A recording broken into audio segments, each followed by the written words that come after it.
Hello, and welcome to episode 27 of the Mindful Knitter podcast. My name is Claire, and I am your host. I also apologize for the terrible lighting today. I usually film in the morning because the light is coming through the windows and it's wonderful natural lighting, but it's nighttime, as you can see. It has been ridiculous over here the last couple weeks, which we'll get into a little bit as we go. But yeah, this was the time that I had to podcast. So I just seized the opportunity, even though the lighting is not its normal quality, but that's okay. Higher quality. So if you're a new, welcome. I'm so glad that you found me. I hope that you hang out and have fun and enjoy the episode. If you are returning, welcome back. I am very grateful to have you sit and knit or crochet or craft, or if you're listening while you're doing other things in the day, I'm just happy to have you here with me. So yeah, I'm coming to you guys from the southeast of the United States, where I live with my husband Alex and our three Great Danes, Murphy, Nolly, and Obi. Let's see, anything else? Oh, where you can find me on social media. I am on Ravelry as Mindful Knitter Pod, or the Mindful Knitter Pod on Ravelry. All of the information for my contact information, how you can connect on social media, as well as any important information about makers or patterns or anything else that we mentioned in the episode today, will be in the description below the video. So check that out if you've got any questions about anything. So you can find me on Ravelry. You can also find me on Instagram as the.mindfulknitter. And you can also email me at clairethemindfulknitter@gmail.com if you have any questions, want to do any kind of like prize donations for the channel, if you want to chat, whatever, as long as it is yarn related. I think that is all of the social media type things. Yeah, and again, all the show notes are in the description below the video. So today we are going to get into quite a few things. I feel like I say that every time. It's always jam-packed with yarny goodness. So we have got some knitting finished objects, crocheted finished objects. We've got some weaving in our works in progress. And I have some ideas for some upcoming projects. I also have some acquisitions to share with you guys today. Only one of them is yarn. The rest are just crafty related. So let's get into it. I'll put my notes over here so that I can keep myself on track. And first finished object, I guess I'll just go ahead and show you I am wearing it. This is the Simply Curious shawl by Helen Stewart of Curious Handmade. That is her, I guess, company. That is Helen Stewart. She is in Australia. And this is my Simply Curious shawl. I love this immensely. I think that I knit it up in about 2 weeks because I showed it to you guys last time, and I have finished it. I finished it quite a while ago. When did I finish this? Oh, I finished it a week ago because I wore it last weekend to do some hiking and some Oktoberfest stuff. So yeah, this has been finished for about a week and I have worn it multiple times since then. It is super wearable and useful, and it's so cozy. This is a DK weight shawl, so it knits up so fast, especially since it's garter with all these little eyelets. Yeah, so it just knits up so fast, and it's beautiful. And the yarn, the beautiful yarn that I used, is by Mandi's Makings. This is the pumpkin carving colorway. This is kind of like, this is her one of a kind, like oopsie pumpkin carving colorway. So the one that's available in her shop is slightly different, but you get the gist. It's basically this one. It's got all these little flecks of orange in there, which is beautiful, and this kind of tonal variegated natural browns and creams. And then I kind of faded it into a skein of her, it was a Christmas colorway from last year. It's called Oh Dear. And these are both fingering weight yarns that I held double for this. For this little in-between section, I just held the oh dear and the pumpkin carving doubled together to get, I guess, a little bit of a marled effect. Yeah, and then I ended with like a brown yarn here just to kind of balance it a little bit because I didn't like it just ending with that cream. So I used a totally different brown just on this edge here just to kind of round it out. It's huge. So this is 3 skeins of fingering weight. I do have a bit of this oh dear left, so I'll probably use that for socks. I originally got that yarn for socks. So I'll be happy to use it for that purpose. But I just love this so much. I've got pictures of it. I'm destroying everything. I have pictures of it on my Instagram, so you may have already seen it. I've just worn it so much. I really, really like this a lot. I'm so happy to have a good neutral shawl to wear.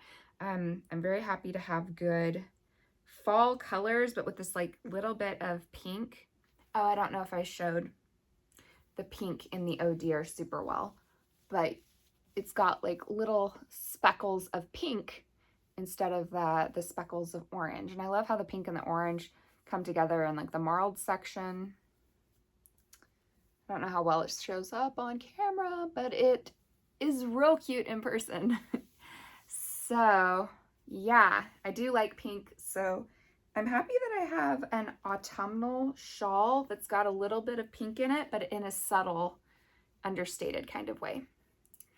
So yeah, it's mostly orange. It's mostly neutral with some autumnal orange and then just a tiny bit of pink just for fun. Yeah, I love this so much. It's awesome. I think her pattern, I think she suggested 4 skeins of a DK weight, if I'm not mistaken. I used almost 3 skeins of a fingering weight. Again, held double. And it's lovely. I think this particular yarn was a superwash merino and nylon blend, and it's lovely and soft and just perfect. I love this shawl so much. It brings me a lot of happiness. I'll wear it around the house. I definitely wear it out of the house. I'll probably wear it tomorrow. Or will I wear my other autumnal shawl tomorrow? Who knows? We'll find out together, I guess. But yeah, this is probably what I am most excited about at the moment. I've had this yarn since last Christmas, so that was really fun to stash bust. Yeah, and this was a new bind off technique, new to me. Or well, was it? Or had I done it once before? I don't remember, but it's like a slightly stretchy kind of bind off, which I like. Her patterns are great. I think they're super easy to follow. I think they're so well written. I really like Helen Stewart's designs. So yeah, that is my Simply Curious shawl, and I could not be happier with it. I was a little worried when I first started adding this yarn to it, but I think I really like how it turned out. I think it just added a little bit of brightness to it, just a little bit of contrast while keeping it still nicely neutral. And yeah, I'm so happy with it.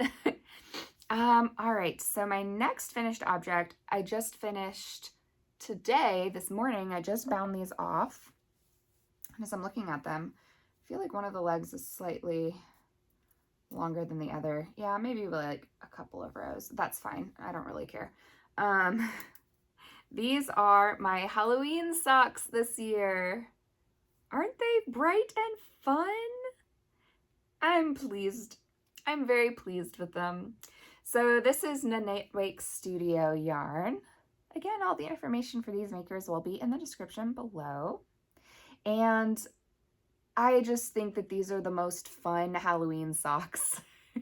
I love pink and orange together for Halloween. I think these are super fun. So these took a 50-gram skein and then part of another 50-gram skein, just like a little bit of a 50-gram skein for the cuffs and the toes.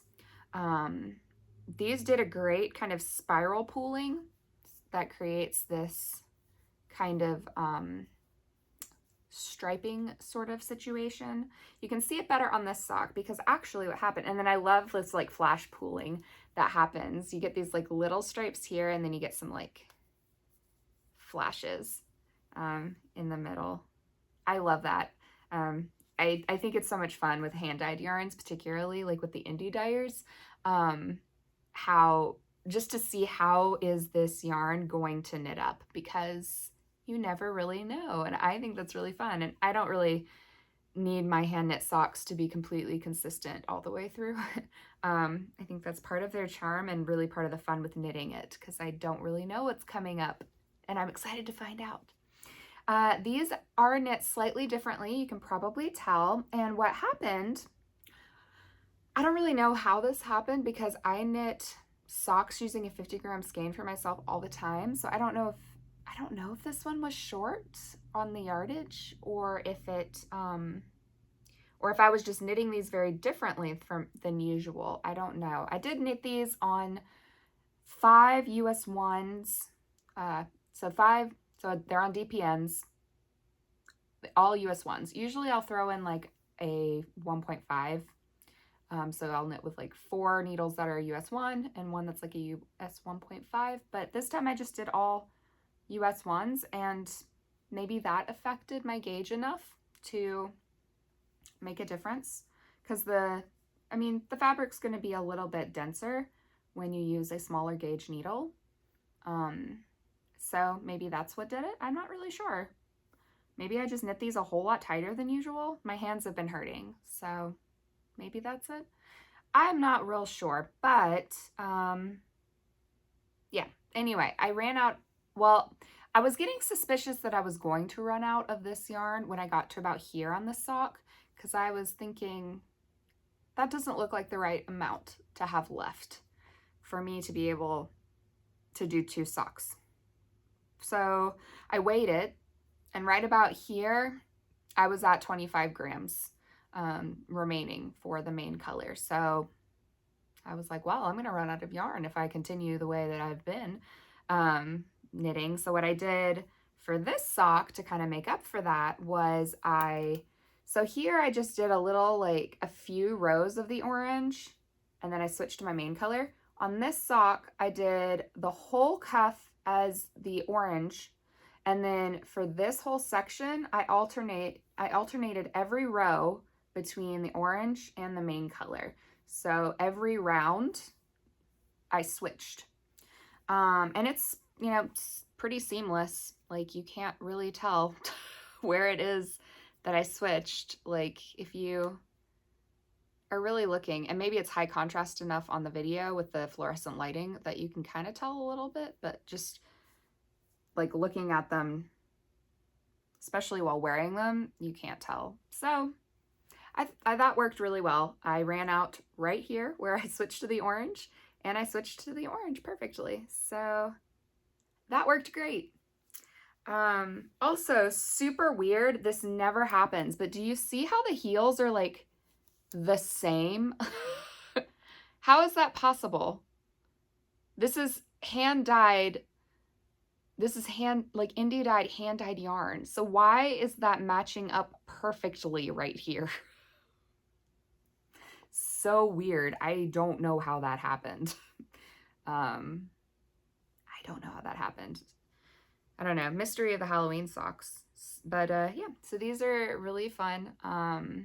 I cast on 56 stitches for these. And I think I did like a 10 rounds for the cuff. I just did a 1x1 rib, slip stitch, heel flap, and gusset for that. Yeah, just kind of, and a rounded toe. That's my normal kind of vanilla recipe that I follow. And these are glorious. Nanette Studio yarn is magnificent. This is 85% superwash merino, 15% nylon, and it's like a cloudy, fluffy dream is hugging your feet. It's amazing. So I'm very excited about those. I don't think I have anything else to really share about them. And then I have 2 more finished objects, I believe. Let me make sure I'm not forgetting any finished objects. Yes, 2 more finished objects.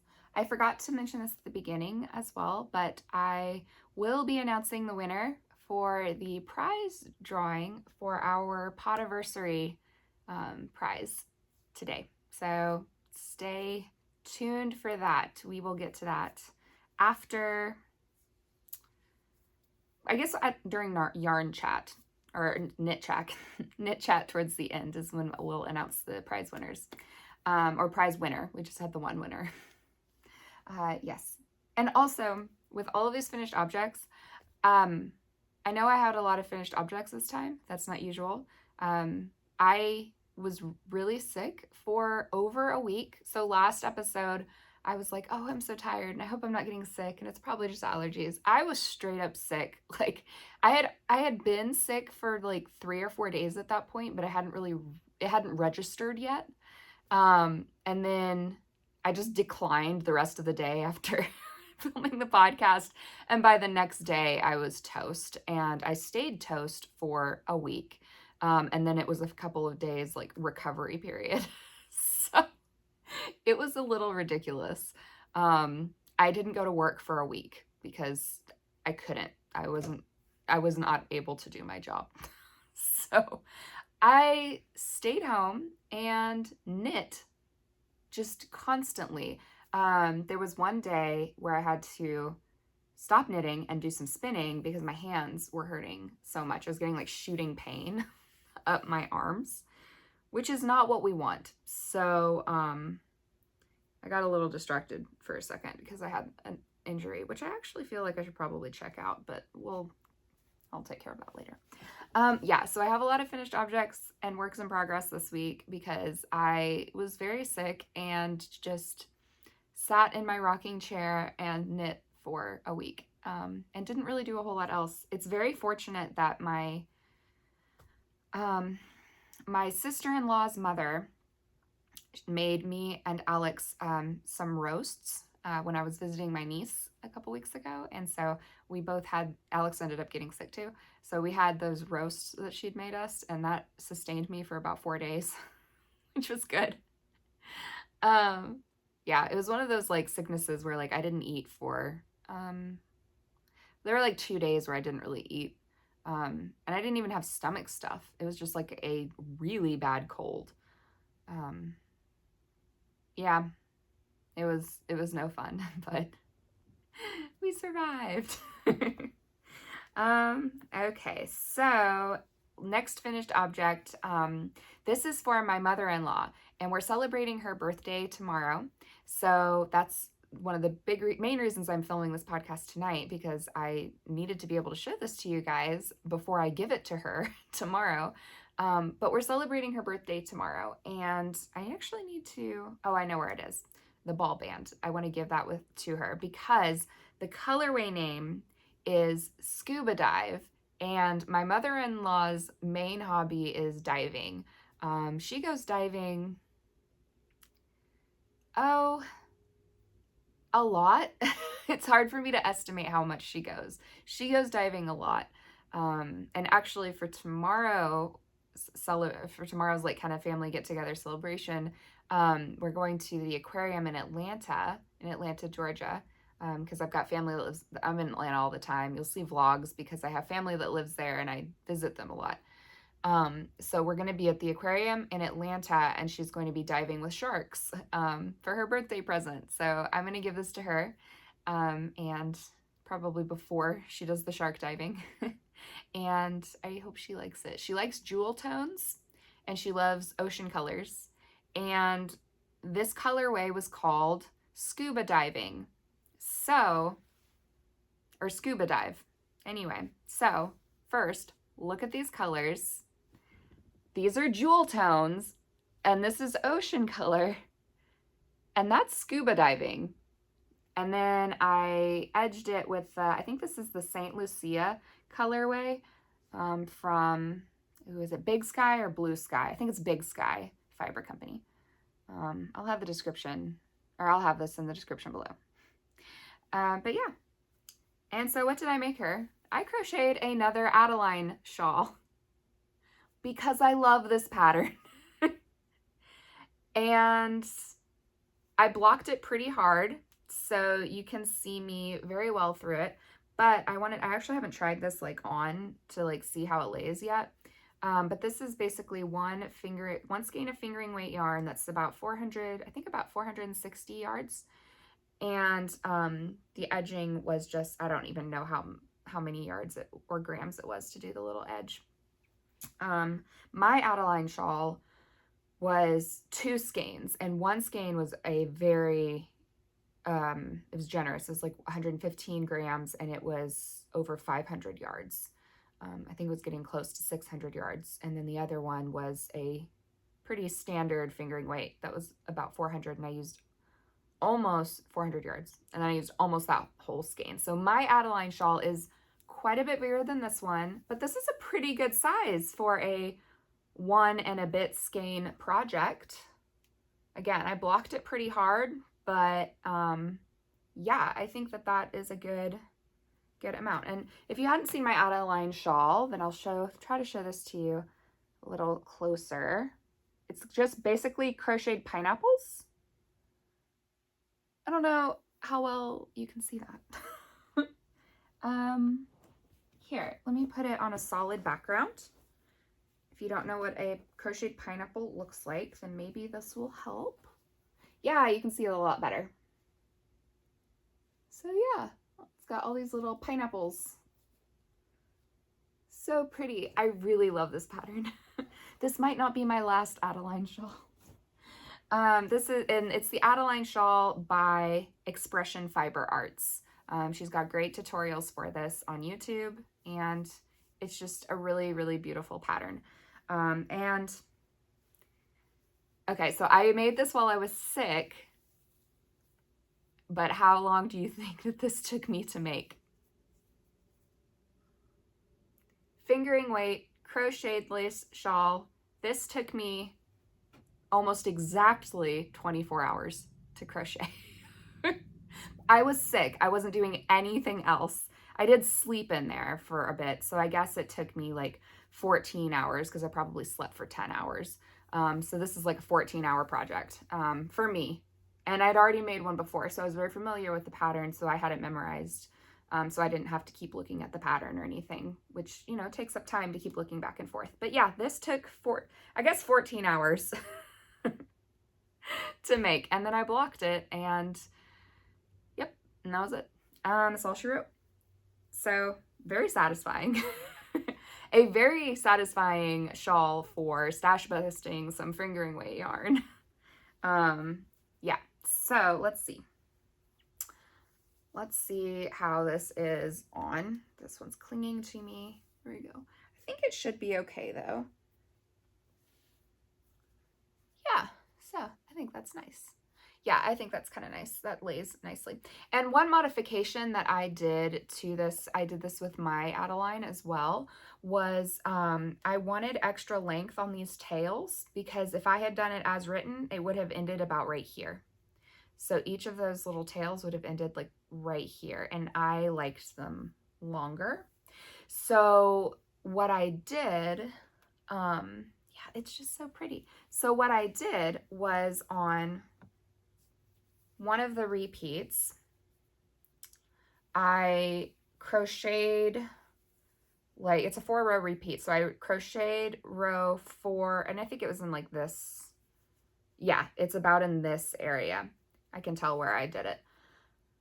So I crocheted row 1 to like here, and then I turned my work and I crocheted row 2 to the end, and then I crocheted row 3 to like here, and then I crocheted row 4 to the end again, and then I did 1 all the way across, and I did that. I did row 1, 2, 3, 4. Is that how that worked? Something like that. And then I basically, you know, when I was on this side, I just did the same thing where I did like row 1 to here, 2, 3, 4. And then I started row 1 again to the regular way. So I just did that the one time on each side to add about that much to the, would this be the hypotenuse of the shawl, the long end of the shawl, because I wanted longer tails. So that was the only modification that I made. The maker of this yarn is Nanette Wake Studio, again, on her scuba dive colorway, but it is no longer available. Most of her colorways are kind of one of a kind. She does repeat some of them sometimes, but most of them are one of a kind. So you just kind of get them while they're there, and they might never be there again. So yeah, beautiful, beautiful.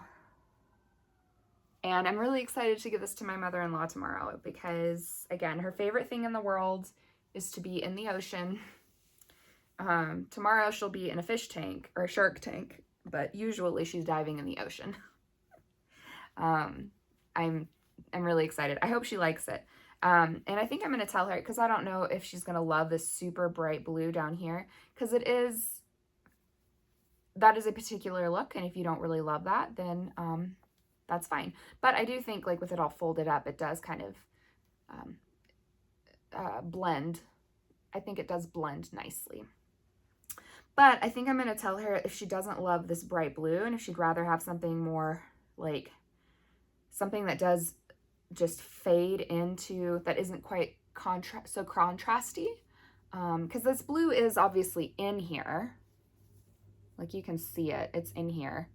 But if she wants something that's less of a contrast, such as like this olivey green or something, then I guess I can rip back the blue section and do a different yarn. I'd probably have to buy one, because the reason I chose this from Stash was I didn't have anything else that went with this from Stash that I thought she would like. And that went very well with it. So yeah, that's enough about that one, I guess, but I'm really pleased with this. And the fact that I did this in a day,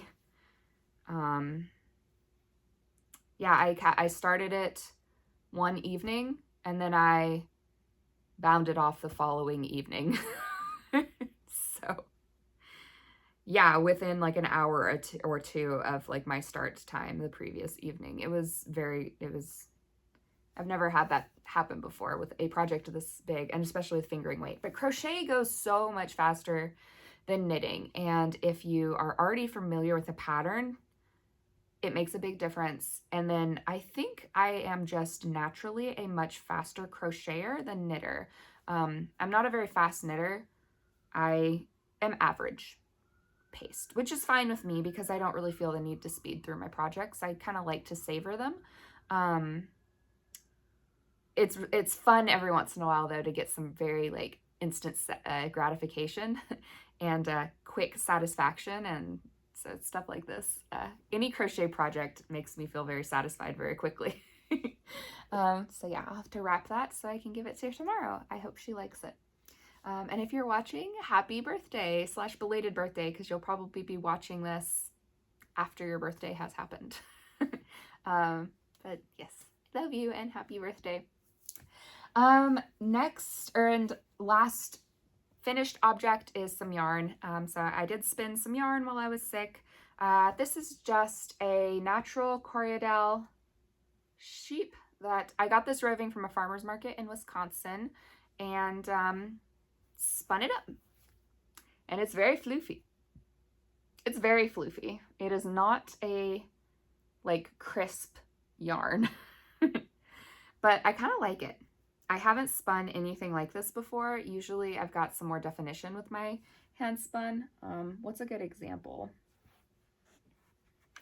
Like, this is a pretty good example. This is what my hand spun usually looks like. Where you can like definitely, like, it's just very clean. So this is, yeah, usually what it looks like. That's actually my favorite skein of hand spun I've done. Yeah, so this is just very, very floofy, but that's okay. It's different and fun. So yeah, 4 ounces, Corriedale, undyed. And it's funny, my best friend lives in Wisconsin, which is why I'm up there sometimes. She came to visit last week. I think it was last week. And she brought me another, would it be bump of that roving from the same farmer from the farmer's market, because she just thought I would like it. And so now I'm going to have 800 grams of it, or 800 grams, 8 ounces of it. So I could make a pretty decent project with that. So I'll have to I'll have to think about what I wanted to make with that yarn, but I've already got a couple of ideas. So on to some whips, my works in progress. What do I have to show you guys today? The answer is so many things.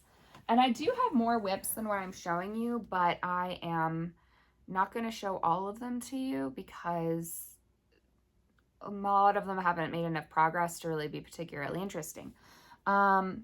The first work in progress, I guess I'll show you guys, is my Weasley sweater, which I am slowly trucking through. This is, I've talked before on the channel about how stockinette garments in a solid color is not really my strongest. It's not really my strong suit. I kind of find them to be sluggish, and I have to kind of make myself do them. While I'm doing them, I kind of enjoy them. I mean, I do enjoy them, not kind of. I enjoy them while I'm doing them, and every once in a while I'll get in a mood and I just really want to work on a solid something like this. But most of the time I want to be doing lace or something like this where there's a lot of color change happening, even if it's a lot of really blendy neutral color change. I like variety. So this is not my usual knitting preference. And the more that I keep doing these garments, the more I'm learning that. Maybe eventually it'll sink in and I'll just stop doing them. But I wanted a Weasley sweater, so I'm willing to do it to get the finished object. And I do really like the yarn itself. And I'm going to really enjoy wearing this yarn. But, you know, it's just like, I mean, it's a tweed. It's like a pretty solid colored yarn. So this is my Weasley sweater. The pattern is in, I don't think I have it. No, I think it's upstairs. The pattern is from I think it's the official Harry Potter, The Magic of Knitting, or Knitting Magic. I think it's Knitting Magic book. It's a Harry Potter patterns book. And this is the Mrs. Weasley's Christmas sweater. Pretty sure that's what the pattern name is. It will be in the description below. And yeah, I've got my front panel for like the chest area mostly done. I think I have like 1 or 2 inches left before I need to measure it. But I think I just have like, yeah, like 1 or 2 inches before I bind off. Because it's supposed to be knit flat and then seamed, but I did the body in the round and then I split for sleeves, and I'm following the instructions for this, you know, past the sleeve part. I think it's this stitch marker. They're basically the same. That showed where I was when I last showed this to you. So basically I knit like 1 more round and then I knit this section here. So this will be done soon, and this is the back. So this will be done after another inch or 2, and then I'll bind off, and then I'll pick up the stitches back here to start the front, which I'm just now thinking of as the front of my sweater is going to have picked up stitches. Is that going to make it look weird? I don't think it will, actually. I think it'll be fine. Too late now. So I guess like what I could do is I could like rip this back to the measurement, because it's like the front is I think 3 inches shorter than the back. So I could like rip this back to the front measurements and bind this off, and this could be the front, and then I could knit this for the back. I don't know. We'll see what I do. So yeah, this is my Mrs. Weasley's Christmas sweater. And I am wanting to get this done by Halloween because I want to get it done for the Magical Make-Along, which if you are new and you don't know, I'm hosting the Magical Make-Along. It is not Harry Potter themed, it's just magic themed, and we are all making magical projects, knitting, crochet, anything yarn related, weaving, felting, whatever. Yeah, we've got some really cute projects in the Ravelry group and on our Instagram. So the Instagram hashtag is amagicalmal, M-A-L. So amagicalmal. And join us. you still got time. It goes until Halloween. It started in July and will be ending in a couple weeks. So I'm hoping to get this done by then so that I can submit it as a finished object, even though I'm not eligible for prizes because it's my make-along. I still want to have this done so that Ravenclaw can get a couple more points. Although I'm trying to decide if I'm going to count my points for Ravenclaw or not, because I'm not eligible for prizes. I'll figure out how that's going to work. In any case, this is it. The yarn that I'm using is Ella Ray Eco Tweed in Lapis Lazuli, and Ella Ray, I'm also using kind of like you can kind of tell it's a slightly greener yarn, and it's not tweed, and it's got a little bit of like luster to it. This is also Ella Ray, and it's the Superwash DK, DK Merino Superwash in Riverwood Heather, and I'm just using it to kind of fluff up this pattern because I'm holding the yarn double to get a bulkier kind of weight, because I think it calls for like Aran, either worsted or Aran weight, and this was like maybe a heavy DK, maybe a light worsted. I think it calls for Aran weight yarn. It's been a while since I looked at the pattern because I've just been knitting stockinette for a million years. So yeah, I'm holding it double to give myself some like denser, thicker fabric, so this is super cozy. And then I think I went up a needle size as well because I think my yarn ended up being a little bulkier than what the pattern calls for, but I wanted kind of an oversized slouchy sweater. Yeah, so I'm holding the tweed double for everything except for any kind of ribbing. So I'm holding the Lapis Lazuli tweed double with that Riverwood Heather DK for all the ribbing. So it adds just a tiny bit of like interest. You can tell that there's a little bit of a color difference. In this lighting, I think you can actually tell better than in the morning lighting, which is nice. Yeah, so I think that'll be fun. It adds a little bit of interest, like I said. Yeah, so that is my Weasley sweater, and it is living in my Harry Potter project bag. This is by Anomalous Mind on Etsy.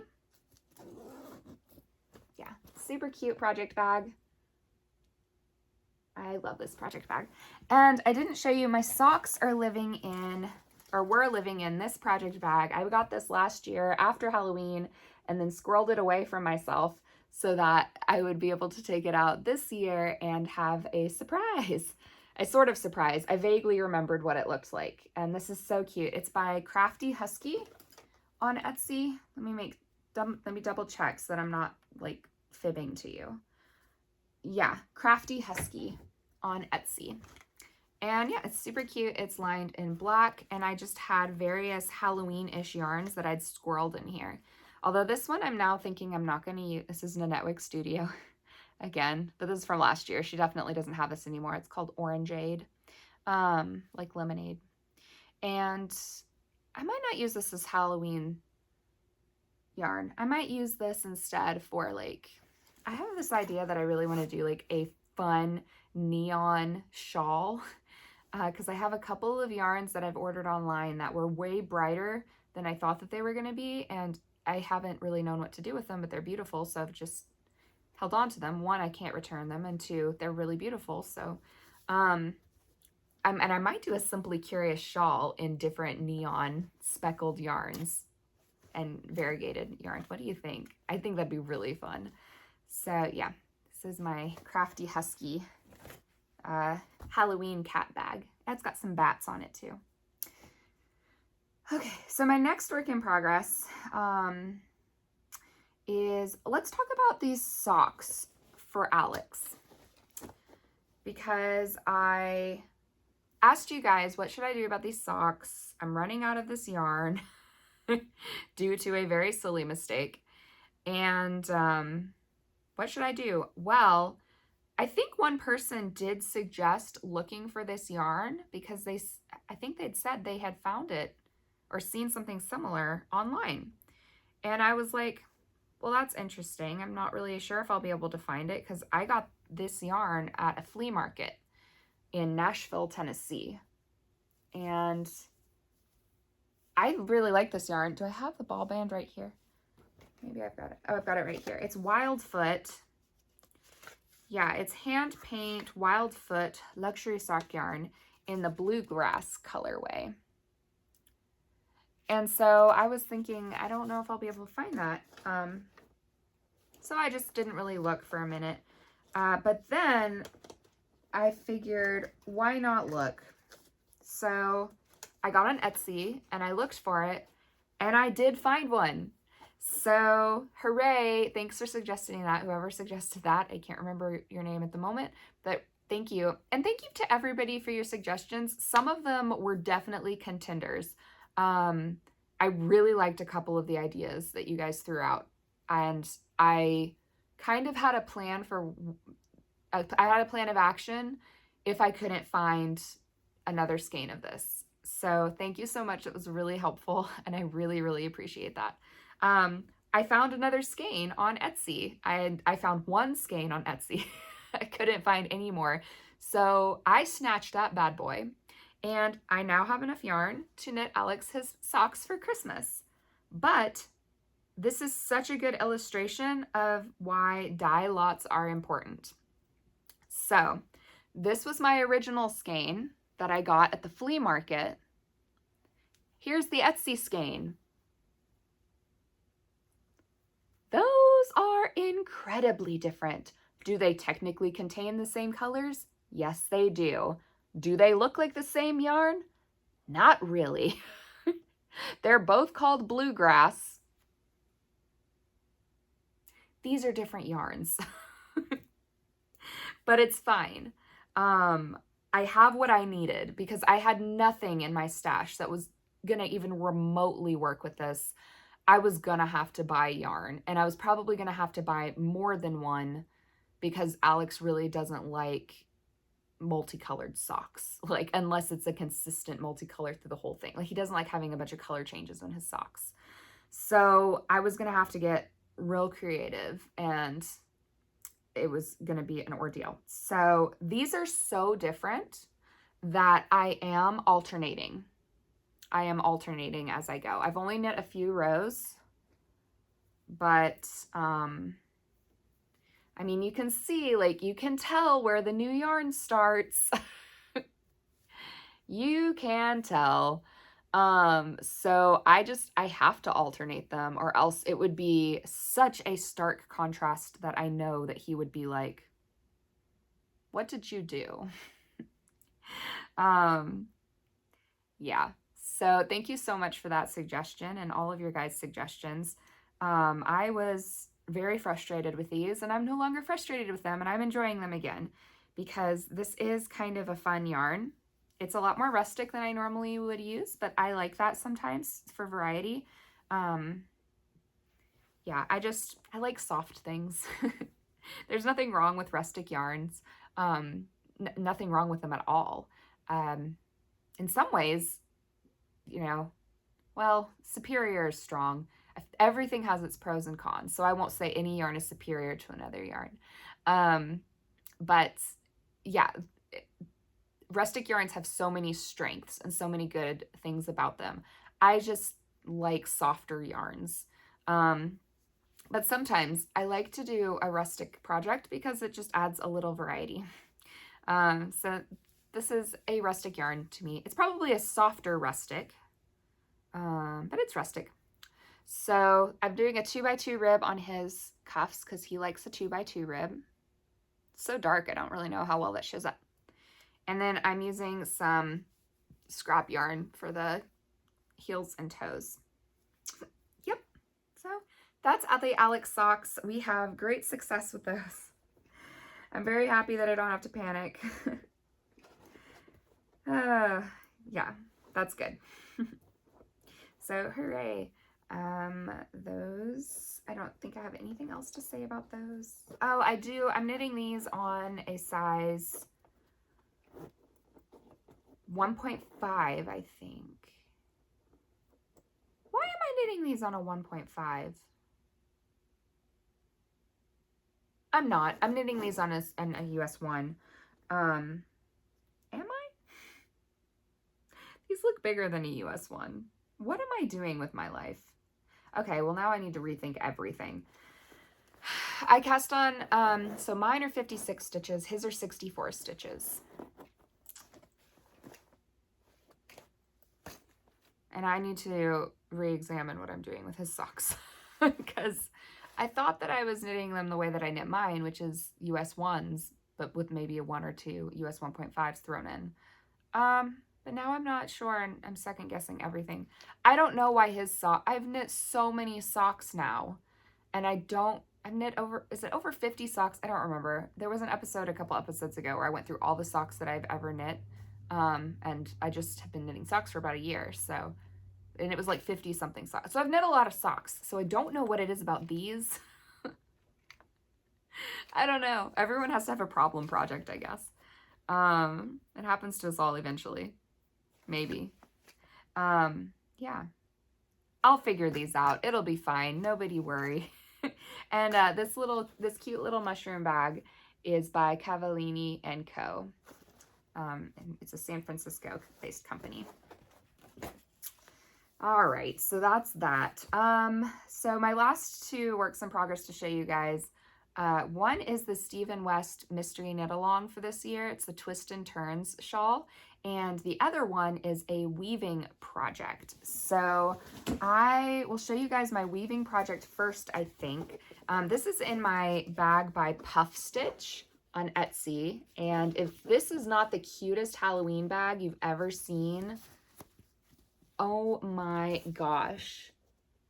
I love her bags. Isn't it so cute? It's so cute. So Puff Stitch on Etsy. It might be a Puff Stitch 1.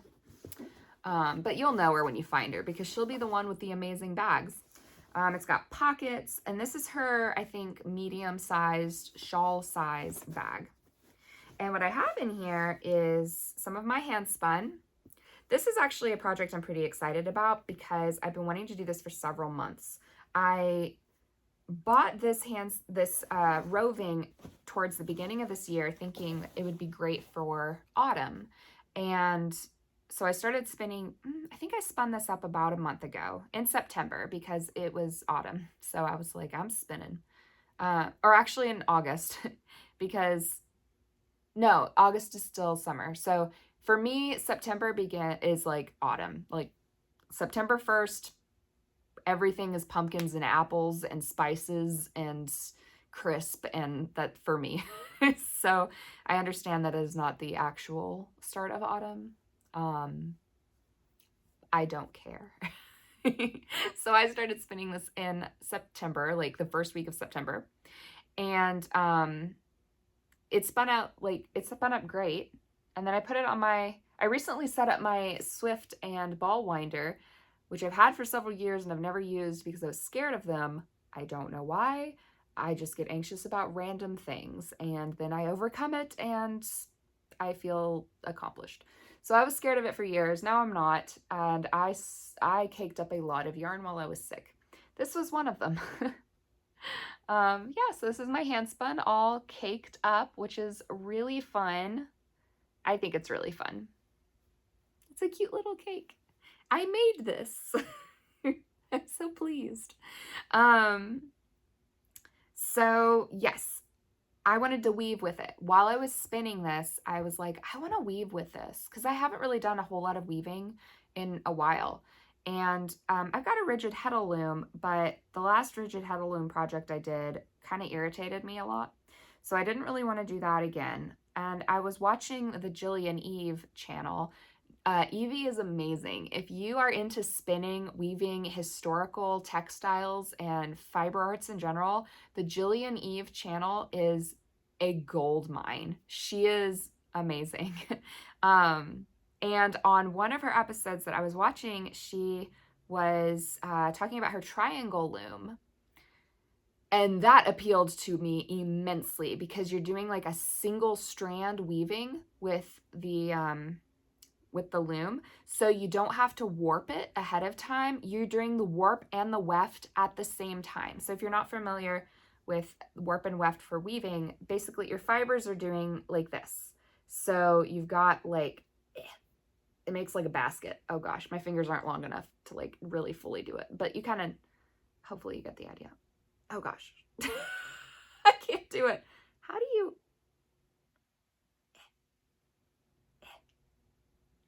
can you kind of, okay, sort of. Okay, you can't see what I'm trying to do. I'll show you on the fabric. It'll be so much easier. But basically, your fibers are going this way on each other, and they all like interlock, like a basket. And so on a rigid heddle loom, you have to have all of like your yarns going vertically, and then you are doing the weft where you're putting the yarn in horizontally, and you create fabric that way. With the triangle loom, you're using just one strand of yarn, so you don't have to have a bunch of individual strands already cut and assembled and everything measured out perfectly. You just have a triangle, and you take your one strand of yarn and you're just pulling it through, and you're hooking it on the bottom of the triangle and then the top two legs of the triangle, and you're going up, and then you're going over, and then you're going up, and then you're going over. And it's amazing. And she has a great tutorial for this as well. I will link that in the description below because it is such a good tutorial. And if you can use different size triangles as well, because you can always seam them together.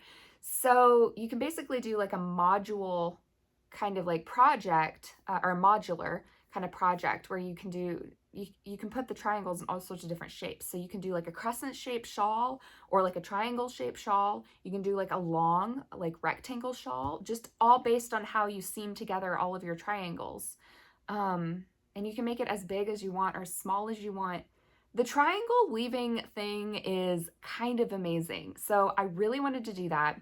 Triangle looms are very expensive. At least I feel like they're more money than I want to pay for a loom at this point in my life. I didn't buy a spinning wheel. I was gifted a spinning wheel.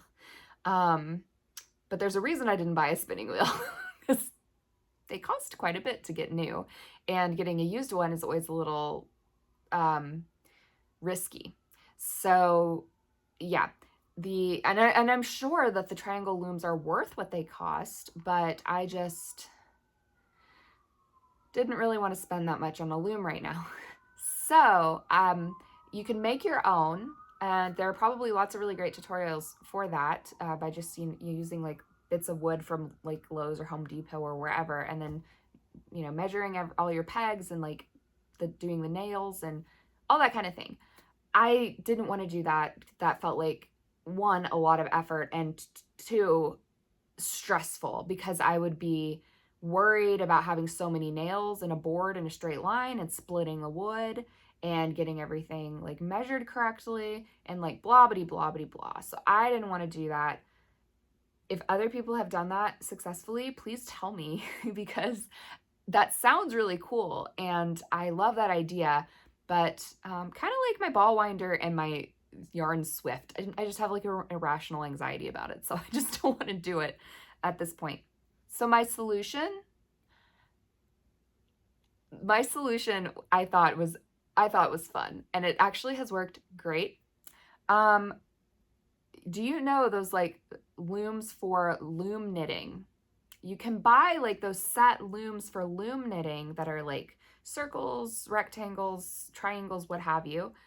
Hobby Lobby has like a flexi loom.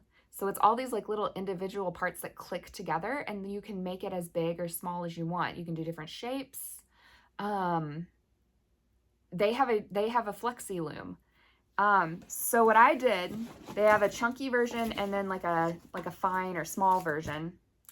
I got the small version, and I got 2 packs, and I attached those suckers together. And this is, not going to make a triangle loom like this because it's too flexy. Like this will, as soon as you like start putting your yarn on this, there will be tension. So this will just collapse. So this is not a triangle loom right now, but it is all of the pegs that I need. So I counted out how big I wanted my shape to be. So I got my shape the way I kind of wanted, and then I counted it out so that each leg of my triangle had the same number of pegs. And then I very carefully traced and cut a cardboard insert. And I just do this on the floor, but you could do it on a table. And I just wrap my loom around my insert. And if it's sitting flat, this can't go anywhere. I feel like this is a terrible angle to try to show you guys this. But it can't go anywhere. It's trapped around this cardboard insert. So even though there's tension on my yarn as I'm weaving, it stays put. It's not a perfect system. I was anxious towards the end because like these were starting to like, you know, curve in, and it was very scary looking. It looked like it was trying to pop off of my cardboard. So at one point I had books set on the corner, like heavy books set on the corners so that at least the corners that were finished, so that it could kind of hold the pegs in place. So this is not a perfect system. I might add to this or adjust it. I've got some ideas. But this worked. Like it worked just fine. And I'm really pleased with myself. This was 2 packs of the small version of the Flexi Looms from Hobby Lobby. And I didn't even use all of the pegs because I didn't want to do the biggest one possible in case it didn't work. And I didn't want to, yeah, in case it didn't work. And this is a fraction of the cost of buying one. It's probably about the same, maybe slightly more money than getting the wood and the nails and doing it yourself, but not a whole lot more. It was very budget friendly. This was just from a cardboard box from like our dog supplies, because we've got Great Danes. So the dog things come in very large boxes. So I just cut this sucker out from the side. This was the second iteration. I did 2. The first one was not, it didn't work. This one worked. Yeah, so this was my triangle loom that I concocted. You can tell me if you're an experienced weaver.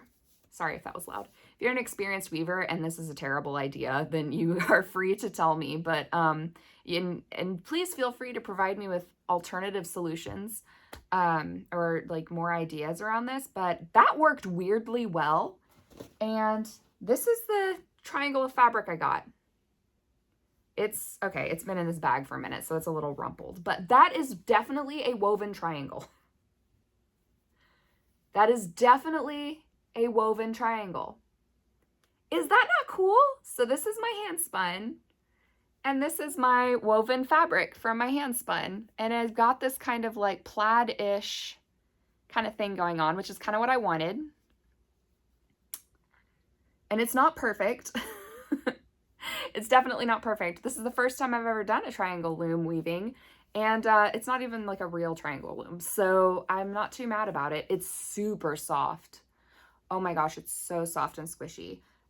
Because of the yarn, mostly. It's a very soft and squishy yarn, but this is going to be cozy AF. So I'm just going to make a bunch of these little triangle suckers and seam them together and make a big kind of like, I guess, is this plaid? Would this classify as plaid? It kind of looks like plaid. I don't know if there are like specific qualifications for being plaid. But yeah, I'm going to seam a whole bunch of these together and have basically a plaid, hand spun, hand woven shawl. Is that not cool? I think that's really cool. I'm really excited about this project. I'm like really excited about it. And I think this is a really beautiful fabric. This will be my first like big woven project. And I'm just really excited about it. And weaving is pretty fast.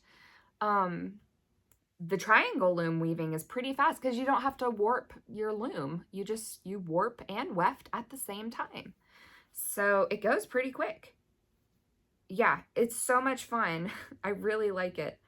So I'll link her tutorial in the description. I feel like I talked about that for a really long time, but I'm just so excited about it. I thought about doing a whole separate video about it. And maybe if you're interested in me doing a whole separate video on the triangle loom weaving and that project in particular, then I can kind of try to do a, you know, like watch me make this project video. which I never have really done, I think. I've never done a video on just one project, kind of like start to finish. So I'd be happy to do that if you guys are interested. But okay, so I'll stop talking about that one for now, but I'm really excited about my weaving project. And I'm getting to combine my hand spun and then, yeah, I'm so excited about it. So last work in progress. Oh my goodness, this episode is going on forever. This is in my Kate Spade tote bag from Barnes & Noble. I really love this tote bag. I think it's super cute. Yeah, this is my Stephen West Mystery Knit Along Twist and Turn shawl. So if you don't want to see clue 1, then look away. You don't have to look away this instant. I will tell you when I'm about to show it to you. And I'll try to kind of use vague terms when I'm talking about the actual like shawl itself. It's not a shawl yet, but it's becoming a shawl. Yeah, but I'll try to use vague terminology so that you can, nothing will be given away and you can just like look somewhere else or do something else until I like yell, it's safe again. But this is my Twist and Turns shawl with the Mystery Knit Along that's hosted by West Knits, Stephen West. And this is my first one and I'm very excited about it. I have been looking forward to it for months. What else do I have to say about that? This is my first Stephen West pattern. Yeah, so I'm excited about it. And it's off to a good start, I think. I will say that it's been a bit tedious. So I don't really know. I often, right after I wash my hair, I've got this one section that like doesn't want to like go over to the correct side. And I'm constantly, I can like feel it. Anyway, so yeah, when I first wash my hair, I washed my hair this morning and like it's all kind of poofy still. Anyway, a digression. I'll show you my yarn because that's not sketchy. I'll show you my yarn and then I'll show you my shawl progress. It'll be clue 1, but I will let you know when that is happening. So right now I'm just showing you my yarn. Is that yarn attached to anything? I can't tell. Oh, I've got a tangled mess. Oh, it is attached to something. Okay, that's why. So I did a little bit of stash diving for this and then I bought some yarn for it as well. I couldn't find a kit that I loved. I talk about this in detail in another episode. So basically I got Hobby Lobby yarn and then I stash dove and I have a skein of Knit Picks as my color pop. So for this MCAL, we needed two skeins of fingering weight of our main color, 2 skeins of fingering weight of our contrast color, and then 1 skein of fingering weight of our pop color. And so I have caked up all of my yarn and here it is. So I really like these a lot. I think they're very cute. Yeah, I think they're very cute. So this guy is my contrast color. I guess he's my contrast color technically now because I assigned him as my contrast color. And then this guy is my main color. And then this middle colorful guy is my color pop. These two are Yarn Bee from Hobby Lobby. They are the authentic hand-dyed fingering weight yarn. This one is Zahara. And this one is Flamenco. It's got these little like blue speckles that don't always show up great on camera, but it's like a really light blush pink with some speckles, blue speckles, and this is like a tonal, maybe lightly variegated, like brown with some like darker brown speckles. And then this guy is Knit Picks Hawthorne fingering weight in the Burlingame colorway. And it's just kind of like a multicolored, but kind of muted multicolor. I kind of thought this was a little autumnal, but still neutral enough to be multi-seasonal. So I am trying to decide if this guy is going to stay my accent color, because when I do the black and white filter, these two have kind of basically the same color value, there's not a whole lot of contrast between them. So it does make me a little worried that my color pop is not going to really pop. So what I might end up doing before I start, before I have to use this guy, is I might knit up a swatch with the 3 of these together and see how well my accent color actually pops. If it doesn't, I'll try to find something else from Stash. And I do have a couple of yarns that could work. So I really wanted this to be kind of heavy on the pink, but it might not end up being possible this year. So we'll see. We'll see. But yeah, that's my yarn. And I really do like this yarn.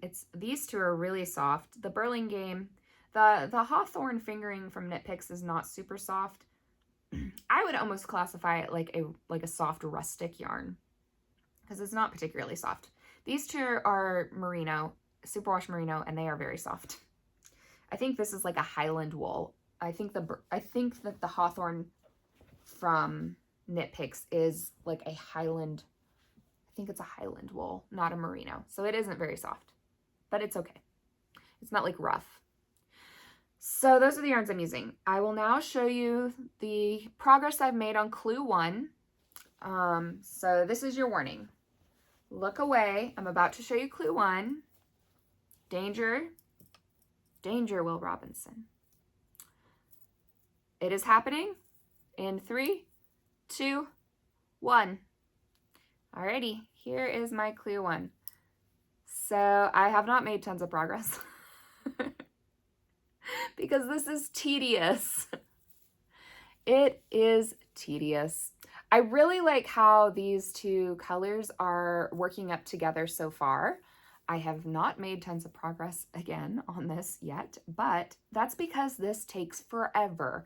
I was watching Nitty Natty's episode earlier today, and she said that I think it's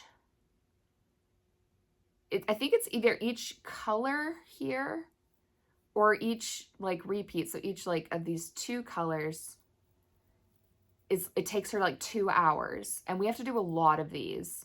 So I think she put 22 hours into her project already, and she still hadn't finished clue 1. So yeah, I don't know how many hours I've put into this, but it definitely takes a long time. It takes a long time. We're gonna do something fun with these guys. So I'm excited about that. And yeah, I really do like how these colors are working up together. I'm knitting these on my Hiya Sharps, my interchangeables. And my stitch markers are from Nanette Wake Studio. I don't think that she has these anymore, but she made these cute stitch markers. I think in my set there's like 15 of them maybe. Yeah, so I'm not using all of my stitch markers on this, but I've got a few on there. So this is exciting. It is safe to look back again.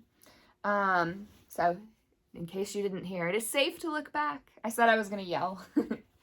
Yeah, I've put away my shawl, or the tiny bit of my shawl that I've done. I have probably done like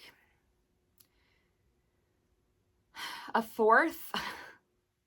I'm trying to think to how many, what the pattern says. Yeah, so I think I've done like a fourth of clue 1. And he just released clue 2 2 days ago, because it's Saturday right now, and he released it on Thursday. So a lot of people are already on clue 2. I'm not. I don't know if that's all these people are knitting, or if they just knit just so fast. But I knew I was not going to finish this in the 4 weeks, because again, I'm not a fast knitter. There are some days I don't knit, either because of hand pain or I just don't have time. I knit most days, and I knit quite a bit most days, but there's some days I don't. So, and I've got so many other projects I've been working on. Yeah.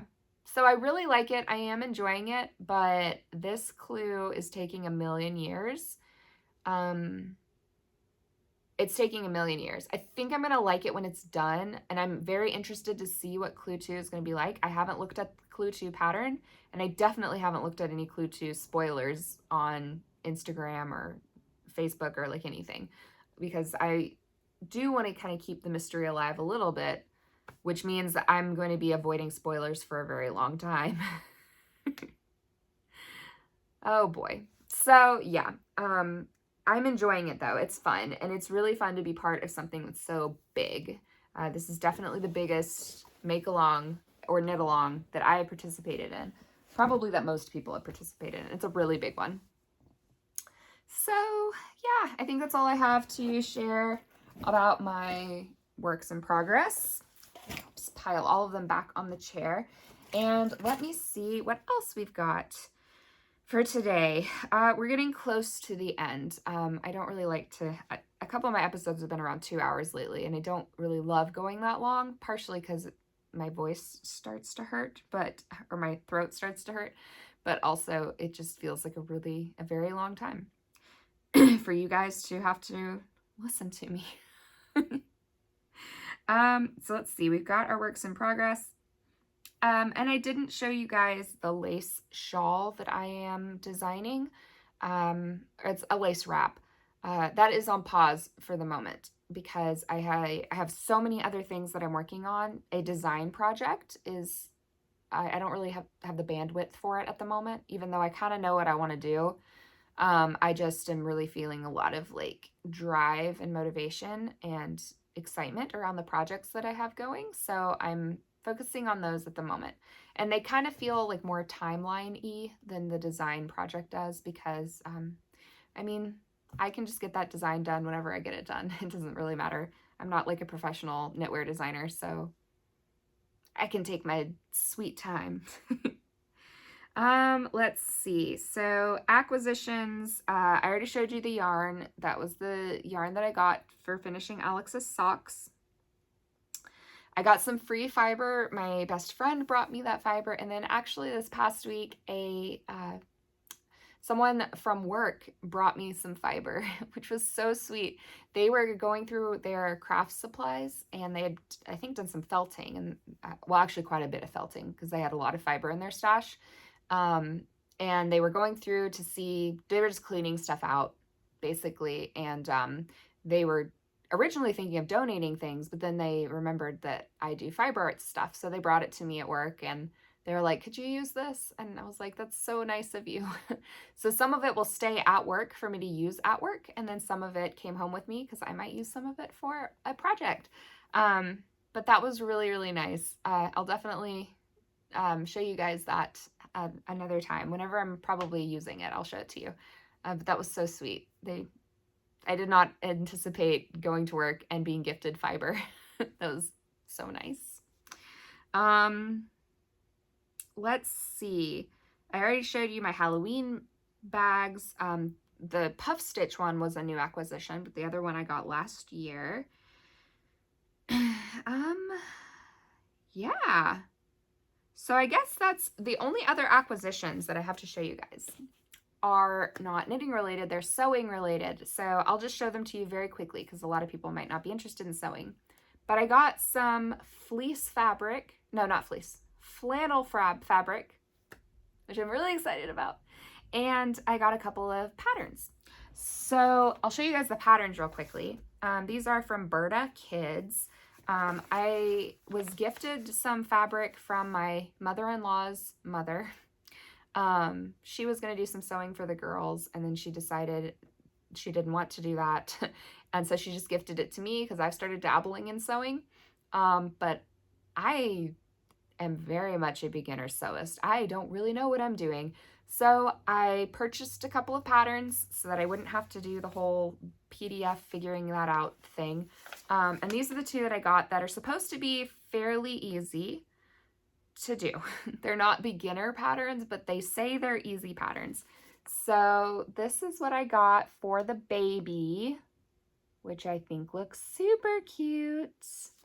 It is 9347 from Burda Kids. Isn't that so cute? Oh my gosh. And then this is the one I got for the toddler. Isn't it so cute? This is 9262 from Burda Kids. So these are both supposed to be okay for jersey fabric. And that is what I was gifted. I was having a hard time finding patterns for jersey knit. But I was finally able to find some, so that's good. Yeah, I'm excited about those. So they might get those for Christmas. They might get them for Easter because I am going to be doing some Christmas, well, holiday time, not necessarily Christmas, but holidays that happen in the winter. I'm going to be doing some knitting for that and maybe some crochet. But those are the sewing patterns that I got for the kids. And then I got some felt for me. So these three I got to make dishcloths because I'm trying to get rid of paper towels in the kitchen. So I keep seeing fleece dishcloths. So, and you just, you know, throw them in a bag and then you just throw them in the washing machine, and I just will have a drawer full of fleece dishcloths. Flannel. I can always say fleece. Flannel dishcloths. Because they're supposed to be, you know, the cotton flannel is supposed to be very absorbent and all that kind of stuff. So I got this moth fabric. I love moths, by the way. If you did not know, I really love moths. I was trying to see, yeah, it is cotton. Okay. Because it's not absorbent at all right now, but I wonder if that's because I need to wash it first. I'm trying to experiment to see the best way of going about this. So this is the moths. So that's going to become dishcloths. This really cute dark forest is going to become dishcloths. This is the one I'm experimenting with, so I've already kind of cut into it. But that's super cute. I got a yard of each because I figure if I'm replacing paper towels, I need a lot of dishcloths. And then I got this one for fall. So cute. Yeah, I thought that was super cute. So Joanne and Hobby Lobby were both having fabric sales this week. So I just went ahead and got some fabric. While I was in there, I found more fabric I really loved, but I didn't really want to use it for dishcloths because I didn't think that it would hold up very well to like the stains that go along with dishcloths. I couldn't really think of what to make. And then when I was, she was cutting my fabric for the dishcloths, I saw this adorable flannel quilt. And I was like, I need a flannel quilt. Need is probably strong, but I really want a flannel quilt. So that's happening. So we've got mushrooms. We've got mushrooms on mushrooms on mushrooms. We got these mushrooms. We got these mushrooms. These are upside down mushrooms. We got these mushrooms. We got these mushrooms. These are my favorite. I really like these. I think they're really cute. And then with the mushrooms, they had a crafting fabric. Would you look at this adorableness? And there's yarn on there. There are a lot of us represented in this fabric. Look how cute this is. I had to have this. But again, I didn't want to make dishcloths out of the light colored mushroom fabric and the crafter cloth. So those are becoming a quilt. And that's going to be the snuggliest flannel quilt ever. I'm so excited about that because I've been wanting to do quilting, but this is the first project that's like super excited me about quilting, and it's more like seasonally appropriate because a flannel quilt will be more useful to me in the winter than like a cotton quilt would be. I already have the fabric to make a few cotton quilts that I really want to do for warmer weather, and I had plans to do one quilt this summer, and that never happened because I started knitting every shawl in the world. So we had that. We have those. And then I was like, I really want to knit, or not knit, to sew like a flannel shirt or like a flannel tunic. I started looking up flannel shirts for women, and I'm more into tunics than I am like shirts. So I found some that were more tunic-y in nature. And so then I still haven't found a pattern that is perfect, but I got this fabric, and this one's a Hobby Lobby. All the others were from Joann, but I got this. And I don't know how well the color is showing up on camera, but it's like a beautiful, like sagey green. And in person, I think on camera, it's a little warmer in it than it is in person. In person, it's a slightly cooler kind of shade, but it's this beautiful like sage, and it's got like these like almost painterly kind of dots. And I just love this. I got 5 yards of this mess. 5 yards. For most of the patterns that I saw for me, 3 yards would be fine. But I actually got all of it that they had. So I bought all of the fabric for this because they had like 5 yards and then like a little bit. So I figured this could also go into the quilt. This could also become some dishcloths. I mean, it could become something else too. Like maybe I could make one of the girls a cute little felt, or not felt, flannel, a cute little flannel dress or like shirt, or how cute would it be? Oh my gosh, if I matched my nieces. Oh my gosh. So anyway, that's that guy. I'm ridiculously excited. So that's going to be my sewing, and I'm so happy and excited about it. Yeah. So let's see. Last couple of things. Let's do, we talked about the magical make-along. Let's do our prize winner then, and that'll be the last thing for today, I think, because I think my puppies need some attention. So last week was our 1-year Podiversary episode.